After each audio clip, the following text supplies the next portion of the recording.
অতিথি পাখির আশ্রয়স্থল দিনাজপুরের কড়াইবিল। ফল না ধরার অজুহাতে কেটে ফেলা হচ্ছে বিলের চার ধারের গাছ। এতে ক্ষুব্ধ স্থানীয়রা। বিষয়টি নিয়ে আইনানুগ ব্যবস্থা নেওয়ার কথা বলছে কর্তৃপক্ষ। আবুল কাশেমের রিপোর্ট, জানাচ্ছেন সুলতানা মরিয়ম। শীতকালে অতিথি পাখির অভয়ারণ্য দিনাজপুরের কড়াইবিল।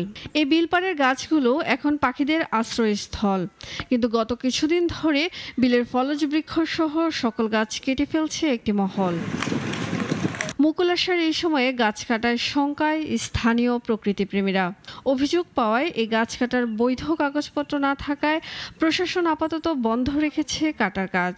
তবে ঘটনার সুষ্ঠু তদন্তের দাবি স্থানীয়দের। কি ভিত্তিতে বিক্রি করা হলো, মানে নিলামে তোলা হলো, আর নিলামে যে তুলছে যারা নিছে তারা বলতেছে তাদেরকে নাকি জানানো হয়েছে, অথচ আমরা গ্রামবাসী বা এলাকাবাসী কেউ জানি না ব্যাপারটা নিয়ে। যারা নিয়েছে ঠিক আছে, তাদের যে কাগজপত্র এটা কোনো ভ্যালিড নেই। পুলিশটা আবার আসলে কি করে? পুলিশ আসি কি করবে? এখন তো সব গাছ কাটিয়ে নিয়ে গেছে ওরা। জমিটির মালিকানা দাবি করছে একটি সমবায় সমিতি।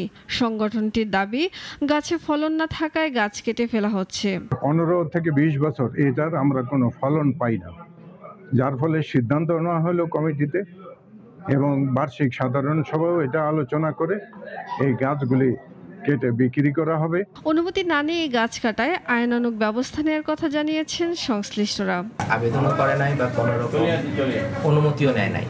সুতরাং যেহেতু অনুমতি ছাড়া বিধি বহির্ভূতভাবে সরকারি সম্পদ নষ্ট করেছে, সেক্ষেত্রে আমরা আইনানুগ ব্যবস্থা এবং সর্বোচ্চ যে কঠোর ব্যবস্থা নেওয়া যায় সেই ব্যবস্থা গ্রহণ করব ইনশাআল্লাহ।